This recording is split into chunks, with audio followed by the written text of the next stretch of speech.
Une histoire de l'école de Viance et des grandes moustaches.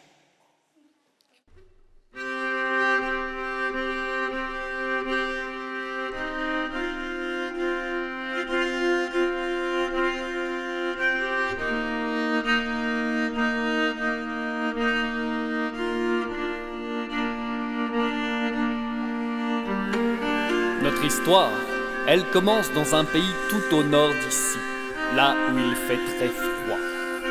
Dans ce pays, il y a un village caché au cœur des montagnes.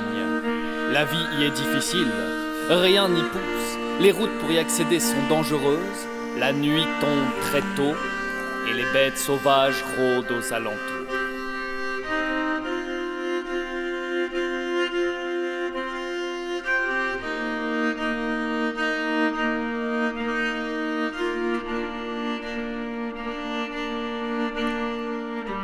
Dans ce village, souvent le soir, il fait tellement froid que les gens se regroupent dans la plus grande des maisons. Ils allument un bon feu qui réchauffe même les pieds les plus froids, se serrent les uns contre les autres, jouent de la nickel harpa, boivent du thé bien chaud et se racontent de belles histoires. Parmi ces histoires, il y a celle du troll, qui raconte qu'un troll gigantesque et hideux vit dans la montagne voisine. C'est l'histoire préférée de Romain. Romain, c'est un petit gars qui a l'esprit aussi vif que les jambes. Et Romain, il comprend pas pourquoi on va pas chercher le trésor du troll. Enfin Romain, parce que le troll est énorme, dangereux, qu'il dévore tous ceux qu'il croise. Ouais, mais on dit aussi qu'il est très bête le troll. Et alors ? Mais qu'est-ce qu'on a besoin d'être malin quand on sait arracher un arbre d'une seule main ? Romain n'est pas convaincu, mais il se tait, laisse les grands parler et regarde les années passer. Les années ont passé. Romain a grandi. Il est devenu un beau jeune homme. Et s'il aime toujours les histoires, il aime surtout la jolie Cali. Elle est belle, elle est drôle, elle est intelligente, elle est intéressante, elle est curieuse de tout. Et elle est amoureuse de Romain. Ils aimeraient bien se marier tous les deux. Mais Romain, il a pas un sou en poche. Et Cali non plus. Et pourtant, il voudrait se marier, acheter une maison et manger des petits pois. C'est un vrai problème. Jusqu'au jour où Romain se souvient de cette histoire, de cette montagne, de ce troll, de son immense trésor. Il en parle à Cali. Leur décision est prise. Ils chaussent leurs bottes de fourrure, referment leurs gros manteaux, prennent un sac avec quelques provisions chacun. Ils font de la musculation et ils s'entraînent à l'escalade. Puis, main dans la main, ils se mettent en route vers la montagne du troll.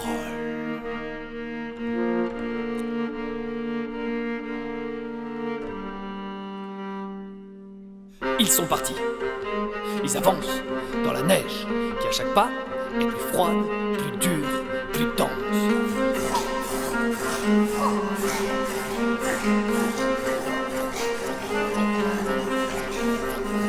La première fois qu'ils se retournent, ils n'aperçoivent déjà plus leur village et pourtant le sommet est loin encore. Ils repartent. C'est alors qu'ils entendent le hurlement des bêtes sauvages. Romain commence à avoir peur, il veut rentrer au village. Mais Cali l'arrête. Elle allume un feu, elle sort une cafetière et elle fait le café. Quand le café est prêt, elle sert à Romain une bonne tasse et elle lui donne des biscuits au chocolat. Alors, Romain reprend courage et il repart. Ils traversent une mer de nuages. Et quand le soleil se lève, ils sont au sommet de la montagne. Ils aperçoivent une caverne. Ah, ça pue. Ah, mais c'est atroce, mais qu'est-ce qui pue comme ça?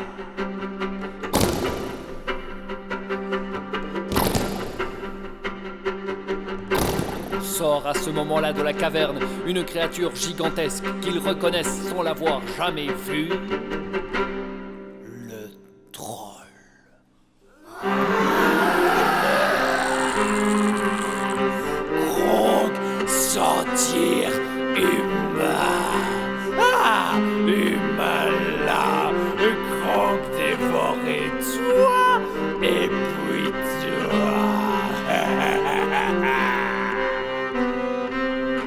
Romain et Kali réfléchissent. Il faut qu'ils trouvent une solution pour vaincre ce troll. Et lui foncer dessus n'est pas du tout une bonne idée.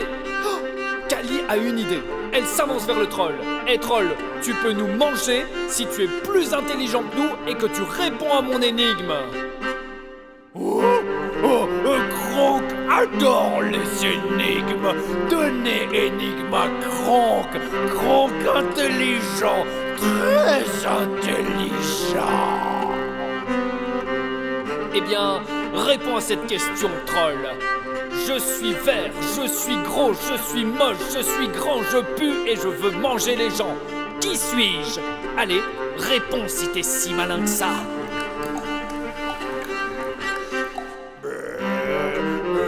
C'est toi. Non, ce n'est pas moi. C'est un petit pois. Non, ce n'est pas un petit pois. Kronk suit pas, mais Kronk va vous manger quand même.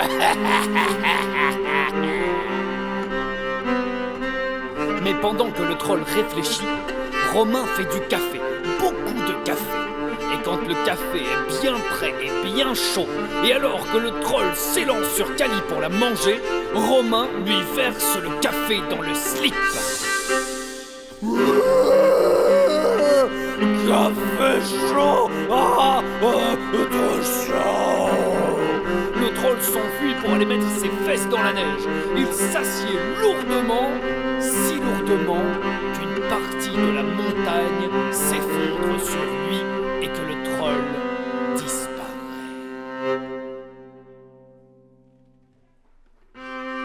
Romain et Kali peuvent alors entrer dans la caverne. Ah, ça sent toujours aussi mauvais. Ils aperçoivent alors le trésor du troll. Un trésor fait de centaines de pièces d'or, de lingots d'or et de bijoux. Mais il y a aussi deux autres trésors. Une carte du monde sur laquelle le troll avait indiqué avec des gros points rouges les autres endroits où il avait enterré un trésor. Et les bottes du troll. Quiconque chausse ses bottes peut descendre et remonter d'une montagne en 3 pas seulement. Avec l'or, les bottes et la carte, Romain et Kali n'ont eu aucun problème à redescendre de la montagne. Ils se marient, achètent une maison, mangent plein de petits pois, puis ils rechaussent les bottes du troll et repartent à l'aventure pour trouver les autres trésors dans le monde entier.